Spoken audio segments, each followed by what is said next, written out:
Bienvenue sur 42 minutes, le podcast dédié à la reconversion professionnelle. Je m'appelle Alban Mas, je suis chef d'entreprise et chaque mois, nous partons à la rencontre d'un invité qui a décidé de changer de métier. 42 minutes, c'est juste assez de temps pour découvrir son histoire, comprendre sa nouvelle vie et apporter sans aucun tabou des conseils à tous ceux qui cherchent leur voie.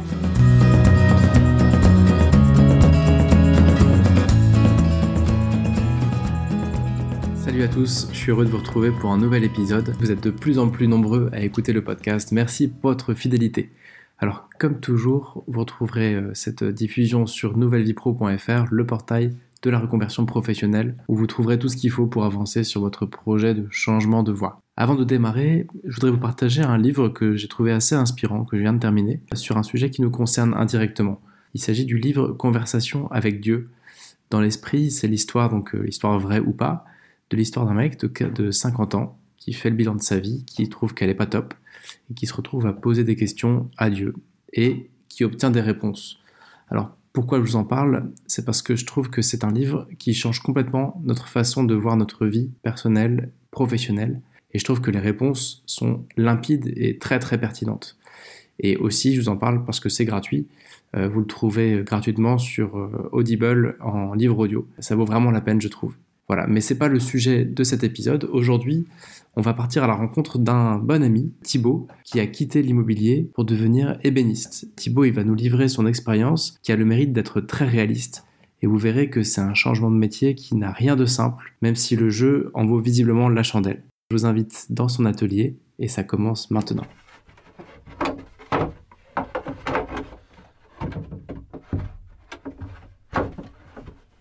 Salut Thibaut. Salut Alban. Écoute, on va commencer direct avec la fameuse question de qu'est-ce que tu faisais avant d'être ébéniste ? Je suis passé par une école de commerce. Je suis spécialisé dans l'immobilier d'entreprise. J'ai fait 4 ans dans un cabinet d'expertise en immobilier commercial. C'était assez juridique. La renégociation des baux, les indemnités de fonds de commerce, des choses comme ça. Pas grand-chose à voir avec le métier actuel. Je visitais les commerces, des beaux commerces, sur les Champs-Élysées, avenue Montaigne. Vraiment des belles adresses. Et finalement, je voyais des choses très sympathiques à mes yeux, mais ça, sur le papier, on s'en moquait. Nous, on traitait vraiment la partie financière. Et ça, je m'en suis rendu compte en avançant. Plus ça allait, plus je me disais, mais qu'est-ce que je fais devant mon clavier ? Moi, ce qui m'intéresse, c'est vraiment le patrimoine. Petit à petit, en regardant à droite à gauche, je me suis dit, mais il faut que j'embraye là-dessus. Donc ça se fait pas en un jour. On se dit, qu'est-ce qu'on peut rattraper comme dans ces voies plus manuelles ? Et puis, il s'est trouvé qu'en réduisant le spectre petit à petit, c'est les métiers du bois qui ont retenu toute mon attention. Même si je bricolais pas avant, chez mes parents, il n'y avait pas spécialement d'établi. Donc c'est vraiment une passion que j'ai découvert sur le tard. C'est en allant discuter chez des artisans, en allant à une porte ouverte des compagnons du devoir, par exemple, qui sont un peu la référence dans les métiers du bois, que je me suis rendu compte que c'était possible de raccrocher de cette voie-là et j'ai réussi à concrétiser la chose en à peu près un an. Tu te souviens un peu la réflexion, comment tu l'as construite ? Tu disais que tu avais réduit peu à peu le spectre. Déjà, j'étais dans un métier très parisien et je savais que je voudrais pas finir ma vie à Paris. Alors j'aurais pu très bien faire quelque chose dans l'immobilier en dehors de Paris, mais je me suis dit quitte à changer de voie, je vais vraiment changer, vraiment. Donc du coup ça c'était déjà un critère important pour moi. Je savais que ça serait progressif. Bon finalement aujourd'hui je suis à Arras parce que j'ai justement trouvé un employeur qui se trouve à Arras. En gros, tu as eu un premier critère qui était géographique, de dire j'aimerais bien quitter Paris et aller en province.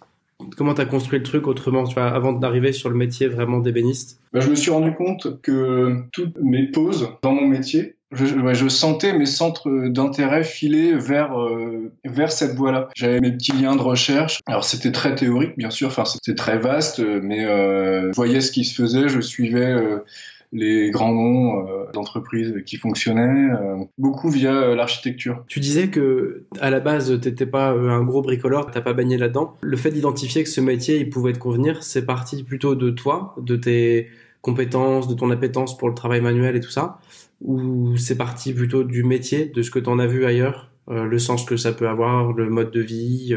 Plus le métier en lui-même. Et puis après, on se dit, est-ce qu'il va être fait pour moi? Est-ce que je vais être capable de le faire? Et du coup, c'est là qu'on cherche les voies où c'est possible quelles sont les formations accessibles en alternance, en formation pour adultes.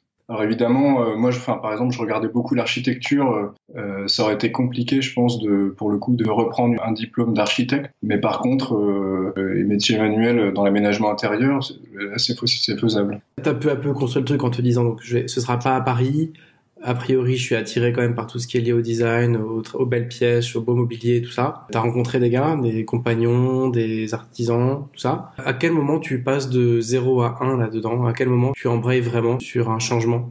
Pour l'aspect financier, si jamais je reprends des études, on regarde le DIF, on regarde si on y a accès. En l'occurrence, moi, j'y avais pas accès. Je pense que j'avais pas travaillé suffisamment longtemps ou j'avais trop d'études par rapport à d'autres qui avaient souscrit. Maintenant que je commence à creuser un peu plus, les dossiers DIF, c'est vraiment à la tête du client. Et puis moi, c'était plutôt à l'automne, il me semble. Et il y a une histoire de délai où si on les appelle en début d'année, ils ont tous les budgets, donc ils vont dire oui à tout. Et plus la fin de l'année approche, plus ils sont à même de dire non parce qu'ils n'ont plus de crédit, quoi. Donc toi, pas de financement avec le droit individuel à la formation, ou le CPF aujourd'hui?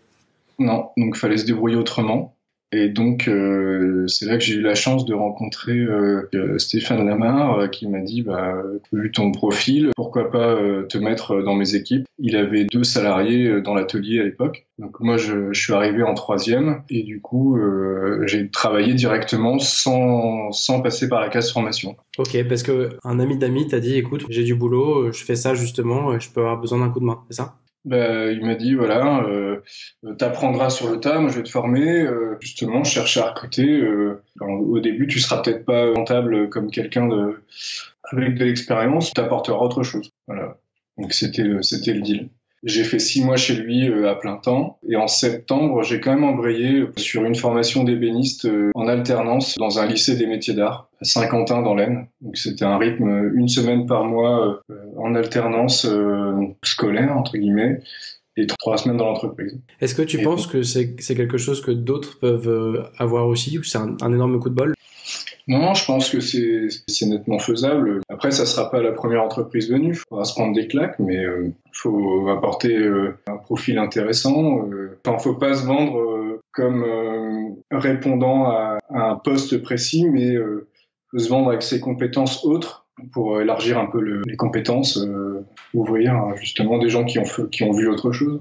Donc toi, si on refait le film, il y a eu le temps de te décider, il y a le temps de démarrer avec cette entreprise, cette PME dans le Nord qui t'a formé, puis le temps après de se lancer à ton compte. Est-ce que tu peux nous refaire un peu le film, la prise de décision, comment tu as décidé de le faire, pourquoi ça a pris longtemps ou pas longtemps, sur ces 3 étapes-là? Au départ, tout dépend de l'entreprise dans laquelle vous travaillez. Quand je l'ai vraiment annoncé à mon employeur en lui disant que ça m'intéressait, quelque part, c'est se mettre au placard. J'avais pas encore trouvé de solution alternative. Je lui avais dit, écoute, Hugues, à l'époque, je t'annonce que je resterai pas éternellement parce que ce qui m'intéresse plus, c'est de faire des métiers manuels. Et ça, c'est risqué de le faire parce que j'ai bien vu, je faisais mon métier correctement et ça voulait dire que j'allais avoir des dossiers moins intéressants, même si jamais j'avais pas encore de perspective sur la suite. L'annoncer, c'était quelque part, c'était un point de non-retour. Ouais, en fait, ton vrai point de départ, c'est le jour où t'as dit à ton boss, je vais faire autre chose un jour. Voilà. Parce que là, on perd une confiance. Ouais, il arrête d'investir sur toi, forcément. Forcément. Parce qu'il dit, lui, va partir. Mais en même temps, moi, par transparence, je me devais de lui dire pour que lui il puisse prévoir la suite et puis que ça puisse se faire en bon terme. Et puis, en plus, moi, je voulais négocier une rupture conventionnelle pour justement pouvoir éventuellement avoir le chômage et tout ça, donc il fallait que ça se passe bien, quoi. Finalement, j'ai pas fait de rupture conventionnelle avec lui, puisque j'ai été salarié directement derrière, donc je suis pas passé par le chômage. Entre le jour où t'as dit à ton boss, je me mets au placard, je pense que pour moi c'est fini l'immobilier, et le jour où t'as signé dans cette PME pour être formé et devenir ébéniste, il y a eu combien de temps à peu près? Je peux pas dire de bêtises, à peu près 6 mois. Ouais, donc super court. Pour toi, c'est une histoire qui a démarré très très vite quand même. Les 6 mois, en l'occurrence, ils auraient pu être plus courts, mais dans l'autre entreprise, j'étais censé démarrer en septembre de l'année. Finalement, j'ai démarré en janvier. Hugues avait été sympathique parce que je le tenais au courant en temps réel en lui disant, écoute, je suis censé démarrer en septembre dans l'autre entreprise. Finalement, ça s'est décalé à octobre, puis novembre, puis finalement janvier. En même temps, j'étais ravi que ça se passe bien aussi pour Hugues et que moi je puisse continuer à faire le tampon, enfin pas le tampon, mais en tout cas continuer à faire mon job du mieux que je pouvais, quoi. Donc en fait, la question comment tu as financé ta reconversion, elle se pose pas tellement parce que tu as dû avoir un gap de salaire forcément, j'imagine, mais tu t'es jamais retrouvé à devoir financer une formation. Moi, dans mon optique à moi, il était hors de question que je ne génère pas de revenus. Enfin, mes parents m'avaient financé mes études et maintenant il n'était plus question qu'ils financent autre chose. Il fallait que ça se fasse en autonomie complète.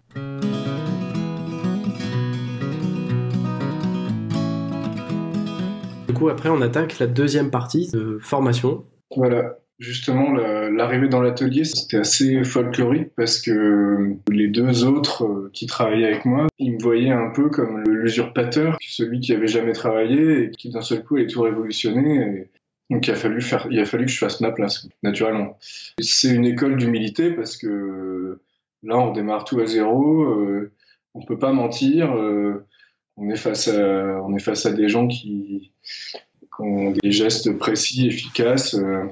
Qui ont une vision de leur métier. C'est pour ça que je me suis mis à ma place et c'est là que ça a pris du temps. Ça a pris plus de temps. Je pensais pas forcément rester aussi longtemps, mais finalement c'était nécessaire parce que ça s'apprend pas en 6 mois et même le passage par le lycée des métiers d'art était intéressant, mais on apprend plus en entreprise parce qu'on est sur des cas très concrets avec un client en face.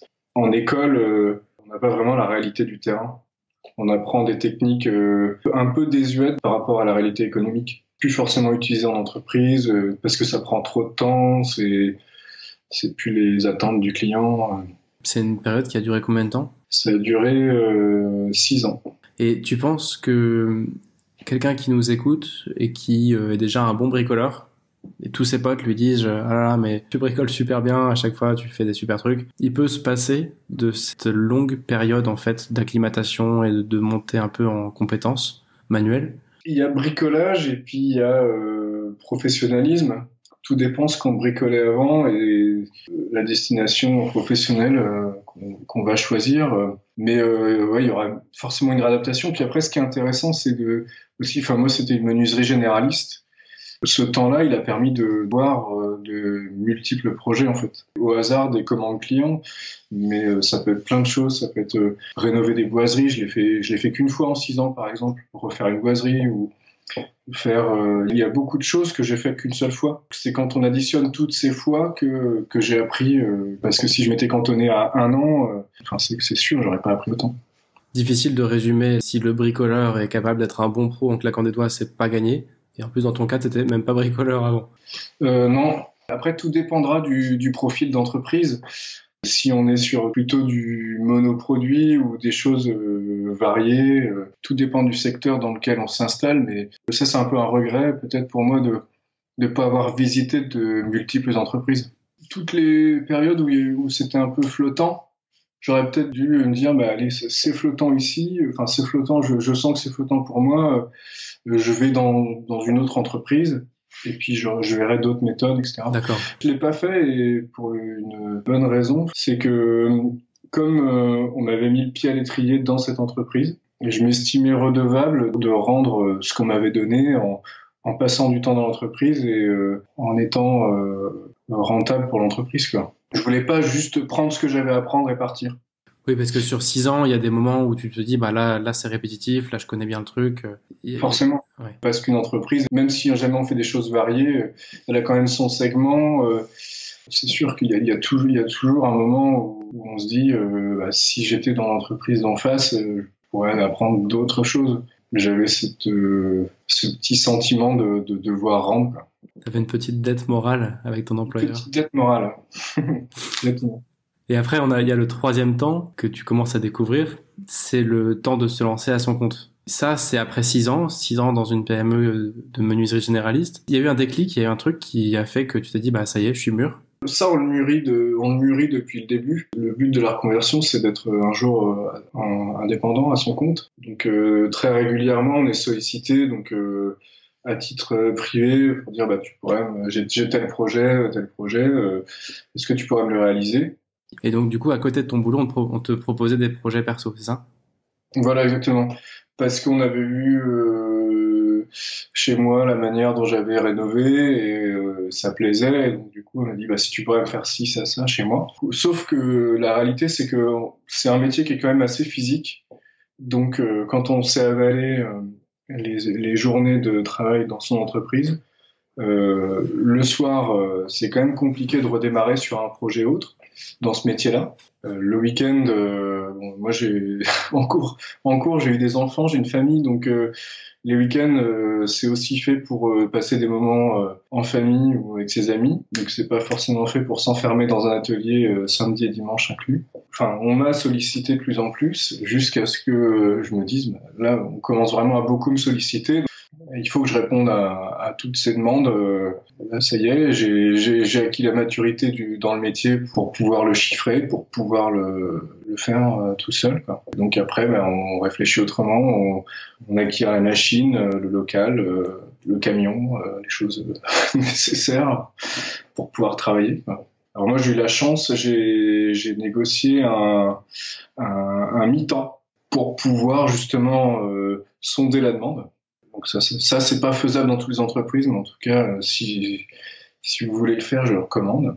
Donc, et Stéphane m'a généreusement dit d'ailleurs, pour un mi-temps, n'investis pas dans des machines, je te propose de pouvoir utiliser les miennes. Donc ça, c'était vraiment très sympathique de sa part. Dans les faits, c'était un peu plus compliqué parce que bon, c'est pas évident. Donc, finalement, quand on n'est pas chez soi, c'est pas si évident que ça, mais en tout cas, ça m'a permis quand même de faire quelques projets sans lesquels j'aurais pas pu répondre parce que j'avais pas les machines. Voilà. Et donc le mi-temps, ça a duré 9 mois. Et puis, il y a un moment où tu as la demande qui devient trop importante, et là, tu te dis, je suis mûr, c'est bon, quoi. Voilà. Et puis le moment où j'ai la demande, mais je ne peux plus utiliser ces machines-là, donc il faut que je fasse autrement.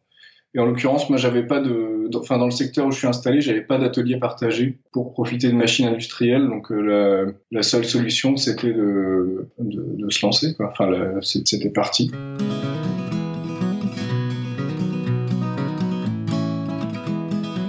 Merci beaucoup, Thibaut. C'est très riche. On a bien compris la notion de temps, la notion de formation, la notion de mûrir aussi un peu le projet, de se faire sa clientèle avant de se lancer. Dans ton cas, en tout cas, tu as eu besoin de ça, on comprend. Si tu pouvais juste nous rappeler la différence entre un ébéniste et un menuisier, parce que toi, tu es en plein dans les deux à la fois. Ouais, séparation un peu historique. Ébéniste, c'est assez rattaché aux meubles anciens, finalement, avec la notion de plaquage pour travailler des essences rares avec des épaisseurs fines, vraiment travailler sur une fourchette très très luxe. C'est un métier qui tend un peu à disparaître quand même. C'est des gens en dehors de la création, qui faisaient beaucoup de restauration aussi, restauration de meubles. Sauf que, on va pas se mentir, tous ces vieux meubles, ils avaient une certaine valeur il y a pas si longtemps que ça. Et aujourd'hui, cette valeur, elle tend à disparaître. Je sais pas si vous avez dans votre entourage des héritages, mais les meubles des grands-parents, plus personne n'en veut aujourd'hui parce que les gens n'ont plus de place, parce qu'ils vivent dans des petits espaces. Et donc le métier d'ébéniste purement et simplement en travaillant autour de commodes et de meubles anciens, il a changé. Il est plus aujourd'hui, il correspond plus aux designers en fait. Ça va être les gens qui vont toujours faire des meubles haut de gamme, mais plus uniquement en bois en fait. Ils vont mélanger les matières. Des gens qui vont travailler dans des villas de luxe dans les pays du Moyen-Orient ou qui vont travailler sur des yachts. Donc c'est vraiment une niche. Alors que la menuiserie, c'est un peu la menuiserie pure, c'est un peu du second œuvre, c'est de la pose de fenêtres, de la pose de bâtis de portes, de cloisons, choses comme ça. Et quand on se positionne entre les deux, on fait des aménagements intérieurs. Donc du coup, on fait des rangements sur mesure, on fait des banquettes. On est sur les deux tableaux. avec des matériaux plus communs que de la pure ébénisterie. D'accord. Voilà. Est-ce que j'ai été clair? Je pense, moi, ce que j'en comprends, c'est que historiquement, c'était des vieux meubles. Maintenant, c'est plus trop vrai. Ça va être, tu peux faire une différence entre les designers et les aménageurs, en quelque sorte. Voilà. On peut aussi faire la différence entre ceux qui font des aménagements et ceux qui font des objets. Quand je me suis lancé, je pensais être plus dans l'objet et je me suis rendu compte que économiquement, c'était difficilement viable parce qu'il y a une concurrence énorme, alors qu'en aménagement, on peut plus facilement faire sa place comme un artisan qui va travailler chez les gens, qui va passer une semaine parce que qui va faire les choses très bien, parce que les gens ne savent pas le faire ou n'ont pas le temps tout simplement. Et puis ils veulent des choses optimales qu'ils trouveront pas dans le commerce. Tu me parlais un peu en off avant qu'on démarre l'interview de ce que tu avais fait en objet avec des problèmes de série, en fait, de pricing et des problèmes de copie aussi. Ouais. En l'occurrence, je me suis amusé à faire des lampes avec la silhouette, lampe en bois avec la silhouette Monsieur et Madame. C'était très mignon. Et je me suis bien amusé à faire ça, sauf que ça prenait vite pas mal de temps. Il y avait du collage, il y avait du vernis, il y avait du temps à passer pour la quincaillerie par rapport à l'éclairage. Enfin, quand on additionnait tout ça, on passait vite plus d'une heure par objet. Plus donc fallait rajouter les matériaux et on arrivait à un objet qui devait être vendu un peu plus de 100 euros, 110, 120 euros. Et j'ai quand même essayé de faire le tour de revendeurs d'objets comme ça et je me suis rendu compte que quand ils appliquaient leur marge, c'était un objet qui devait être vendu 250 euros, sachant que idéalement ça devait être vendu par paire, donc le monsieur et la madame avaient un budget de 500 euros pour 2 lampes, et on se rend vite compte que qu'il n'y a pas grand monde qui est prêt à mettre ça. Donc c'est là qu'on réfléchit autrement. Est-ce que t'as un peu le syndrome comme quand on lance une boîte de tout le monde te dit que c'est trop cool et qu'il en veut une, puis au moment où faut passer sa commande, il y a plus grand monde parce qu'en fait c'est juste trop cher le truc. Ça effectivement, au début de la reconversion, j'étais vraiment porté par ça, et c'était le début un peu de la mode de la reconversion. Tout le monde trouvait ça trop bien et ça m'a vraiment porté, et tant mieux, mais après un petit peu à tort parce que j'étais un petit peu sur mon nuage, et finalement c'est le temps passé dans l'entreprise qui m'a fait redescendre sur terre et qui m'a fait découvrir les réalités du métier. Et d'ailleurs je sentais vraiment de la part de mes amis une attente. Alors, c'est quoi ton dernier objet? Qu'est-ce que tu as fait comme beau projet? Et la réalité, c'est que j'avais pas forcément quelque chose à présenter en face, parce que même si j'apprenais, dans l'entreprise où j'étais, on faisait les choses très bien, mais c'était pas des choses cool ou dignes d'être mises dans les magazines. Donc, il y avait presque une déception en face de se dire, mince, il se reconvertit, mais c'est pas si cool, quoi.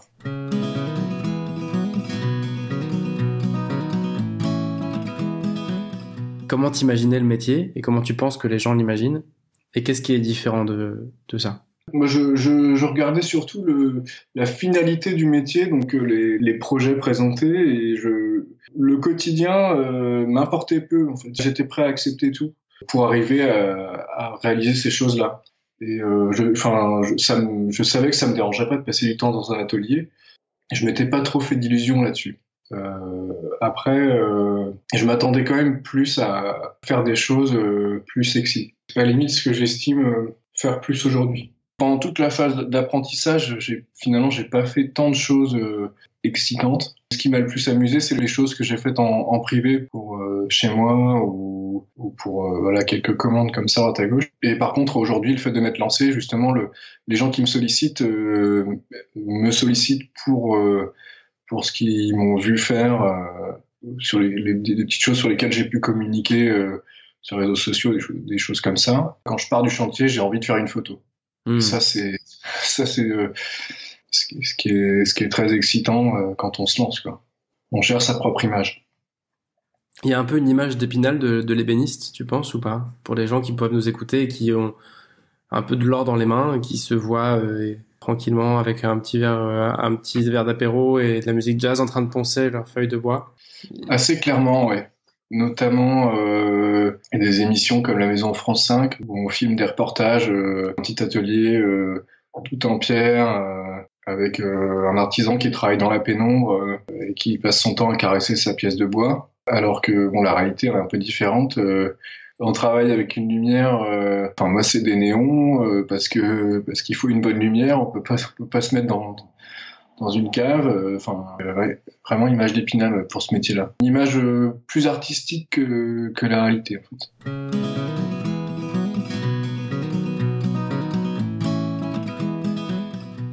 Moi, j'ai un peu la vision de l'ébéniste comme un métier passion avec lequel c'est difficile de vivre, de verser un salaire et vivre correctement. C'est possible, c'est compliqué, c'est facile. Disons que je sais très bien que je ferai pas fortune dans ce métier-là. C'est pas le but. Après, on peut quand même gagner sa vie très correctement. Je me lance assez rapidement. J'espère pouvoir gagner quand même entre 2000 et 2500 euros par mois.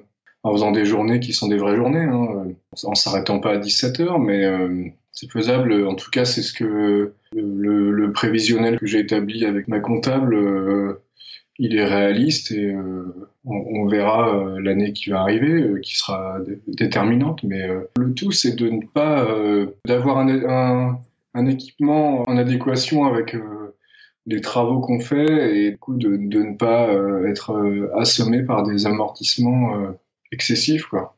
Concrètement, pour parler de mon atelier, j'ai acheté donc une machine qu'on appelle un combiné. C'est un basique de la menuiserie. Ça découpe, ça rabote, ça dégauchit, ça toupille. Mais c'est pas une commande numérique à 80 000 euros qui serait pas adaptée parce que je veux pas faire de la série, je veux pas aller démarcher les enseignes pour me lancer sur des marchés comme ça. Ma vision de l'artisanat, c'est de travailler sur des chantiers à taille humaine. En l'occurrence, c'est beaucoup chez les particuliers en ce moment. Après, on verra, ça évoluera naturellement. Chacun a son ambition propre.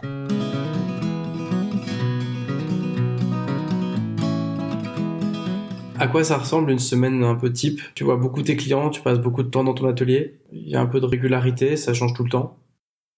C'est assez changeant. Pour ma part, c'est à peu près moitié dans mon atelier, minimiser le temps chez les clients pour faire le minimum de poussière chez eux, préparer en amont et puis n'avoir plus que du montage à faire entre guillemets. Mais ça, on s'adapte en fonction. Si jamais c'est sur place, je peux facilement faire des allers-retours sans perdre trop de temps. Si jamais c'est à 1 heure de route, évidemment, je limite les allers-retours et du coup, je passe plus de temps chez le client. On s'adapte.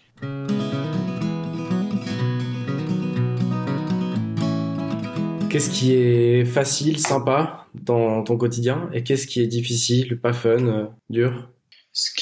On va commencer par ce qui est difficile, c'est d'estimer le temps qu'on va passer. On peut pas surestimer le temps parce que sinon on se retrouve à surchiffrer et du coup on se retrouve avec un devis qui passe pas. Et en même temps, on n'a pas envie de le sous-estimer parce que on n'a pas envie, une fois que c'est signé, c'est signé. Et donc ça c'est le bon dosage. Et ça c'est le même problème pour tout le monde, surtout quand on est sur des chantiers qui sont différents à chaque fois. Il faut essayer de trouver de la récurrence. C'est sûr qu'un menuisier justement qui se positionne dans la pose de fenêtre, lui il sait que une fenêtre c'est tant de temps, dans la journée on en pose autant et donc le devis il est quand même plus facile à faire que une maison ancienne où on sait pas trop à l'avance quels vont être les points qui vont nous faire passer beaucoup de temps. Voilà. Chiffrer les matériaux, ça c'est assez rapide. C'est pas un problème. Puis après, donc pour ce qui est agréable, c'est déjà moi j'ai mon atelier chez moi, donc ça c'est très confortable. Je choisis mes plages horaires comme je le sens. J'aménage mon atelier comme je l'entends. J'ai ma propre ambiance.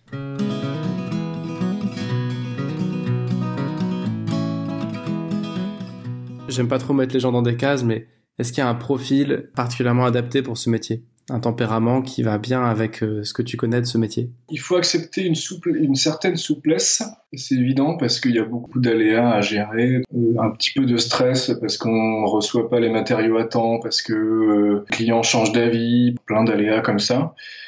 Et en même temps, il faut être très rigoureux pour toujours proposer un produit fini nickel. Donc c'est un doux mélange d'esprit créatif et à la fois créatif donc pour proposer des idées sympathiques, nouvelles, et en même temps très très organisé pour le faire du mieux possible techniquement et puis professionnellement.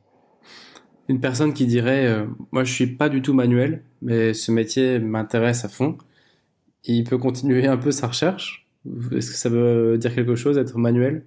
Manuel, je pense qu'on peut le devenir. On peut le devenir parce que c'est une gestuelle qu'on apprend, c'est une mécanique, et puis on n'est pas, c'est pas un métier que manuel finalement. Enfin, c'est pas intellectuel proprement dit, mais il y a quand même une bonne logique à avoir pour pas partir dans tous les sens. Et puis tu travailles sur machine. Tu travailles sur machine, tu travailles sur ordinateur. Moi, je m'amuse, enfin, je m'amuse.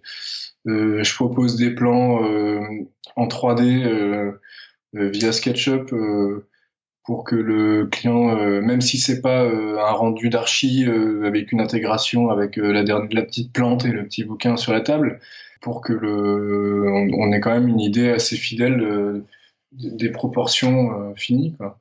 Donc tout ça, ça s'apprend, Pour mon cas personnel, le manuel, je l'étais pas et je le suis devenu. Après, il faut être prêt à sacrifier un petit peu son dos dans ce métier. On prend note.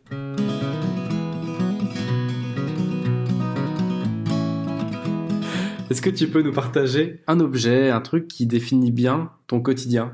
Alors là, j'ai devant mes yeux, alors c'est pas une machine, c'est un équivalent La Redoute avec toutes les quincailleries possibles et inimaginables. Donc, je suis sans arrêt en train de fouiller dedans pour trouver justement les quincailleries adaptées au bon prix. Donc ça, c'est un quincailler professionnel qui s'appelle Foussier, que je recommande. Donc là, on a sous les yeux un pavé de 3000 pages. Que j'ai toujours avec moi. Et après, évidemment, il y a toutes les petits outils portatifs, les choses comme ça qui me quittent pas non plus.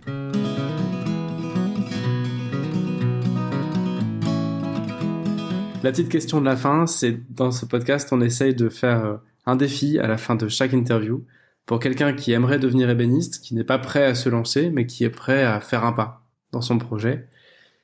Toi, je crois que tu lui as concocté un défi qui était un peu couillu. Alors, explique-nous ce que tu proposes. Bah, si ce que tu veux faire, c'est des objets un peu design, et si tu veux en vivre, je te suggère de le concevoir, de voir un petit peu le temps que tu mets à le faire, en te disant que ton heure travaillée, tu dois la vendre autour de 40-50 euros. Voilà, donc tu chiffres ton objet, et puis tu te présentes chez les revendeurs d'objets qui ressembleront un petit peu aux tiens, qui sont dans la même trempe. Puis tu regardes si c'est vendable. Ou sans même aller ouvrir des portes. D'ailleurs, en regardant dans le commerce ou sur Internet, regarder quel budget ça se vend. Et puis se confronter au client. Puis comme ça te permettra de voir si jamais il y a vraiment une demande derrière. Parce qu'il y a une différence entre mon objet il est cool et mon objet il a une place sur le marché. C'est pas évident, ça veut dire que si par exemple tu nous écoutes et que tu fais un objet qui te prend 5 heures, il faudra le vendre 250 euros en vente directe et encore plus en vente par un revendeur. Mais c'est un bon défi et ça mérite d'être essayé pour celui qui écoute ou celle qui écoute bien sûr et qui aimerait tenter sa chance. Prends ton ciseau à bois, fais ton objet et vends-le. Voilà. D'ailleurs, je veux bien le voir, l'objet. Alors pour partager, c'est ton site internet, Thibaut, pour te retrouver. Je l'ai pas encore fait parce que je suis en train d'accumuler une banque de une banque de photos de ce que je fais et j'attends d'en avoir suffisamment pour présenter un site suffisamment étoffé. Enfin, ça ne serait tardé, mais pour l'instant, j'en ai pas besoin parce qu'on me sollicite sans que je n'ai ce site.